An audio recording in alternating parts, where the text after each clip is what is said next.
хоёр нэр дэвшигч хоёулаа миний нэг асуултанд хариулаагүй та хоёр бодож байгаа чуулган дээр ч юм уу ямар нэгэн байдлаар нэг хариулт өгөхийг бодоорой. Өнөөдрийн хууль зүйн байнгын хорон дээр эрх хүртэлх процесс хэр шудраг байсан бэ гэдэг дээр хэн аль нь хариулаагүй байгаа.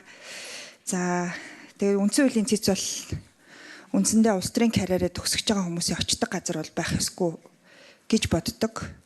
Нэгэн цагт бас хоёр нэр дэвшигч чи нэг нь улс төрийн өндөр мэргэжилтэй хүн байх гэдэг энэ шаардлагыг авч явах ёстой ч гэдэг байр суурь илэрхийлж исэн. Бас тэрэндээ хэврээ байгаа болов уу гэж найдаж байна. Тэгээ та хоёрыг нэр төртөгөөр хуульчийн карьераа үргэлжлүүлээрэй. Бас нэр төртөгөөр хуульчийн карьерийг бас төгсгөөрэй гэж чин сэтгэлээсээ хүсье. Зарим нэг манай хуульчид чиг ямар нөхцөл байдал байгааг та бүхэн надаар хэлүүлдэггүй мэдчихэж байгаа. Бүгд гадралж байгаа. Тэгээд хувь хүн дээр суурилсан институт биш. Институт хэмжээнд үндсэн хуулийг цэцгийг аваачих маш том үүрэг хариуцлага та бүхэнд бас очиж байгаа.